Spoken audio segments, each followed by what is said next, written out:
I'm Jackie and welcome to My Magical Home. I hope that you're ready for some autumn inspiration today because this is my fall decorate and clean with me for my kitchen. And I've also got a scrumptious recipe that is fall inspired, of course, at the end. So I hope that you really enjoy today's vibe. And don't forget to say hello down below.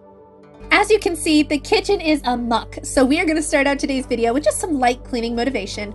We're not going to go too crazy, but if you're OG, you know that I don't like to decorate in a dirty space. It just makes me feel overwhelmed, and just having that fresh outlook really helps me to decide how I want things. I'd love to hear how you like to decorate down below. Do you guys like to do all the cleaning at the end, or do you like to start out with a fresh space like I do?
So now that we've got the general pickup done, I am just going to prep these flowers. And if you are curious as to how I made this little vase, I do have that in a video that I will have linked down below. It was such a simple DIY and it cost me no money because I already had the vase on hand and the twigs came from my yard. Puka, my kitty here, says it'll do. But it is time to wipe everything down. We are going to be using my Mrs. Meyer's apple cider dish soap and just some plain water. It's great to be able to use the sprays, but sometimes I can't get my hands on them, and just adding the soap and water just really helps to give that fall scent while also being a budget-friendly way to clean. I don't know. Let me know. Do you guys ever clean with soap and water, or do you strictly keep it to multi-service cleaners and the like?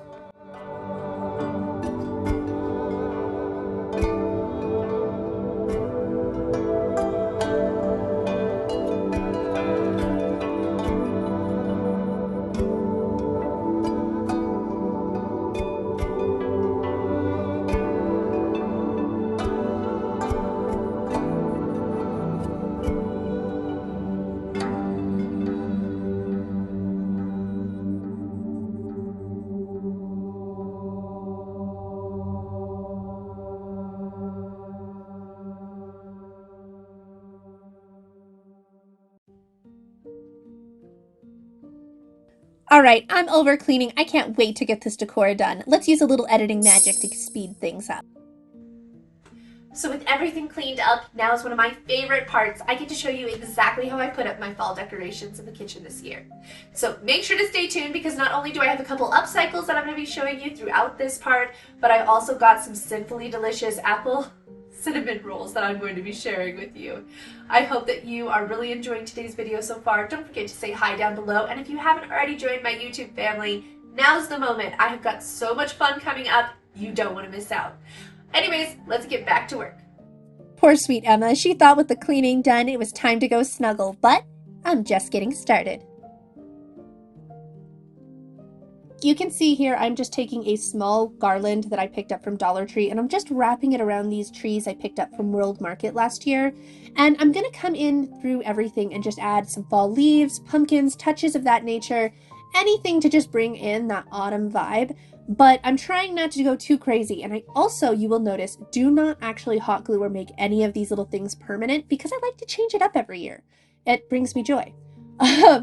I did actually have to do a major change up on my chandelier this year because somehow I seem to have misplaced two of my favorite fall garlands. So I had to get creative and bring in some of those floral pieces. And I think it turned out really cute. I'd love to hear your opinion.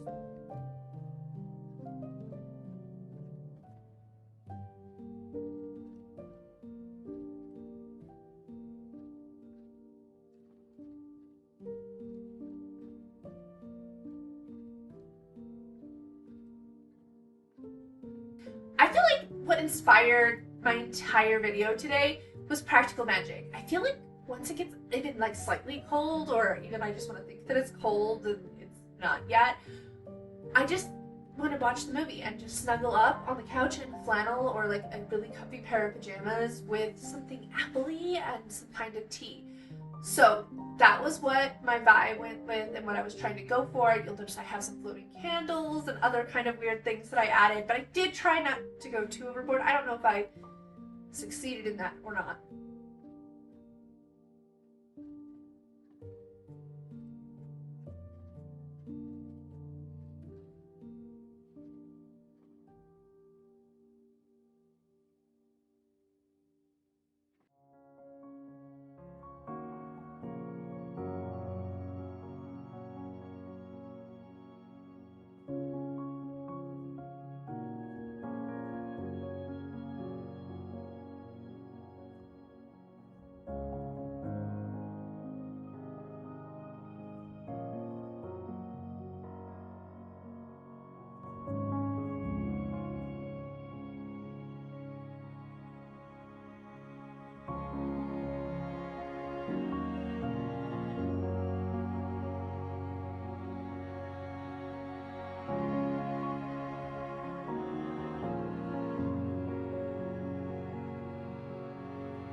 So hands down, these candles and this garland that I'm going to be putting across here is my favorite part of the decor. I feel like it adds so much magic to the space, and I can't express to you how much I absolutely love it. I would love to hear your opinion as well down below.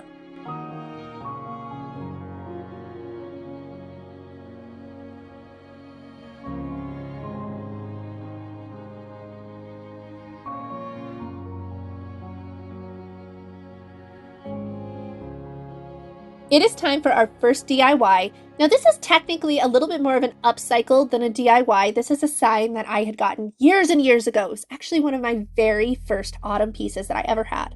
But I didn't feel like the colors were vibing with what I was going for this year. So I brought in some new paint colors. I used white and mushroom, and I just kind of varied those as I was doing the pumpkins to not only make sure that all the pumpkins were a different color, but also to make sure that they had that dimension of having the multiple colors in them, because a flat color just kind of looks a little bit faker in my opinion, or at least wasn't the vibe that I was going for.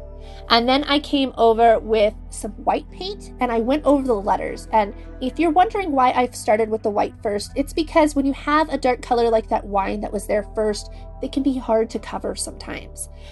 So once I finished that, I came through with some antique bronze and some antique copper. I like to use that color combination together because I feel like it gives the color a lot of depth, and I feel like the two of them paired just really give it a more realistic look. I also used those colors to add a little bit of accents to the pumpkins. You can see where they fold and have the little turns. And I feel like this was just really coming along, but I needed to do something special with those stems. So I took a yellow and a green paint, and you dab in the green first, then you grab the yellow, dab in, and before you really go over any other paper or anything else, you just immediately swipe it as lightly along those little stems. And you're gonna see it actually variates the color because you've got the two on top of each other and creates like this distinction that is really difficult to do if you're bringing in the colors individually. So I feel like it actually added like such a cute accent, and it really made these pumpkins pop. I'd love to hear your opinion on this down below. And I think it's fun to share these because, you know, sometimes it's easy to go out there and spend a whole bunch of money on new decor, but sometimes you can do some really budget-friendly ways to make things pop.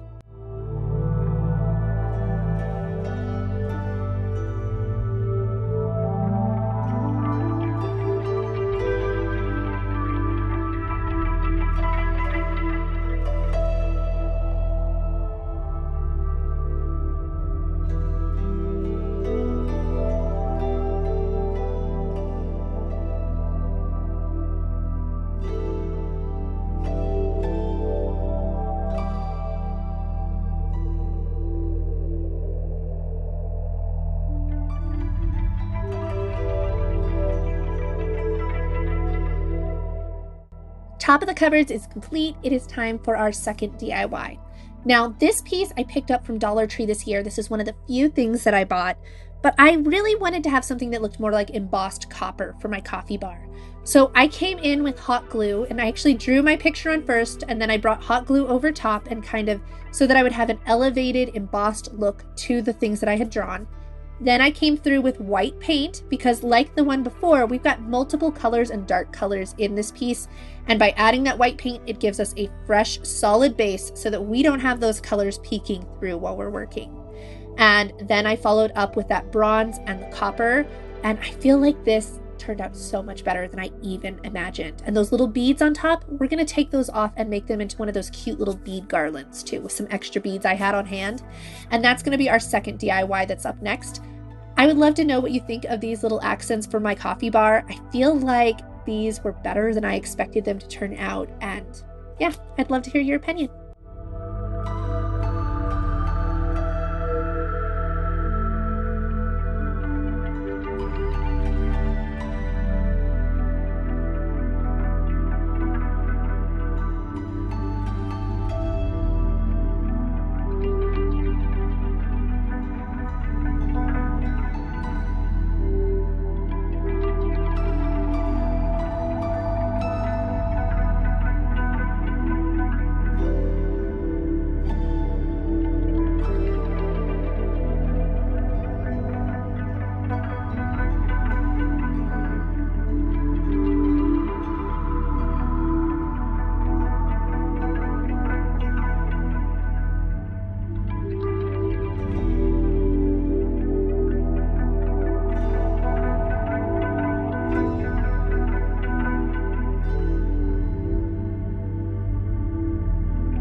So that coffee bar was the last thing that we needed to decorate. So now that it's done, I'm just going to show you how everything turned out so you guys can see the vibe. And it's funny because I was actually considering not doing fall decor this year because I was just running so behind. You guys know Halloween is my bag. And honestly, I'm so glad that I listened to my heart and just decided to put up the fall decor because just seeing all of the colors, especially because it's been warm outside and so I'm not really getting that fall vibe in, has just been perfect. It's just been making my day every day to wake up and just see all the fun. If you guys are questioning, should I still put up the decor or should I just skip it? Do the decor. You never know. It might be something that brightens up your day as well. Stay tuned though, because up next, we're gonna be cooking up some apple cinnamon rolls.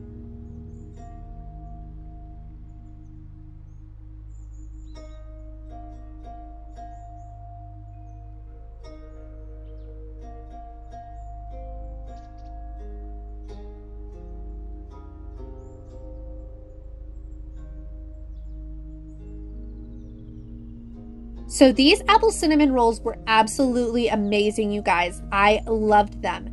And this is the first time that I have actually used this hot roll mix, and it made making cinnamon rolls so much easier.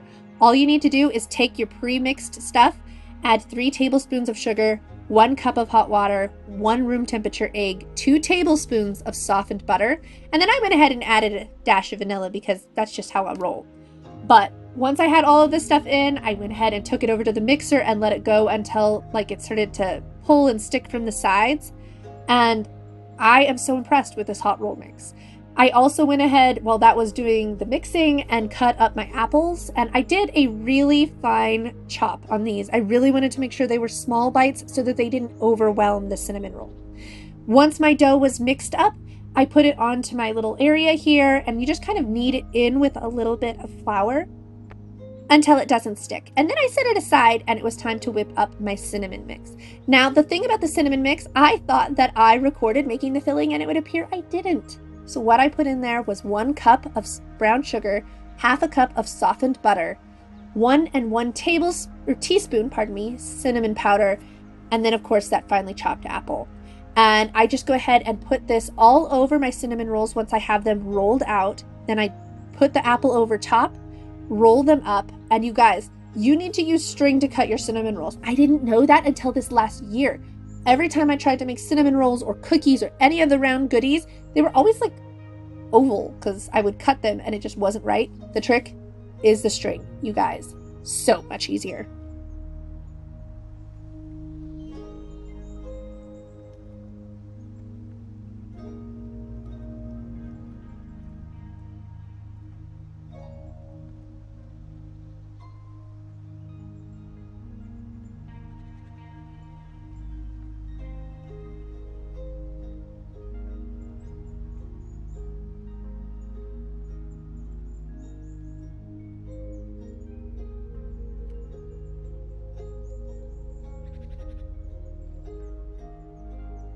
You're going to notice that I changed the pan that I put the cinnamon rolls in.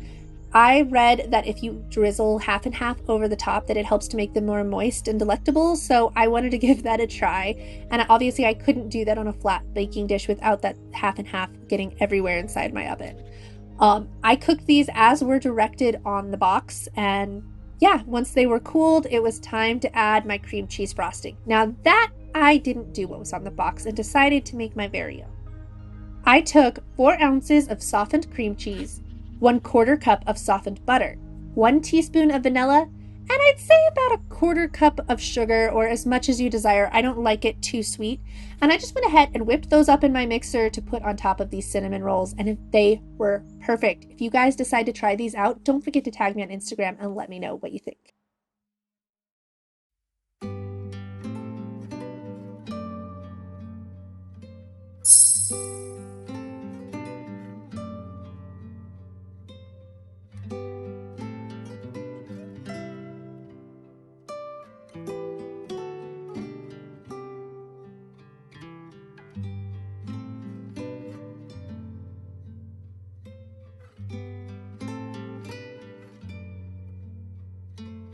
So this is where I'm going to close out today's video. I just want to thank you for taking the time to hang out with me today. I am so very grateful for each and every one of you. I hope that you really enjoyed today's content. Don't forget to say hi down below, and I hope that you have an absolutely magical day, my friends, and I can't wait to see you next time.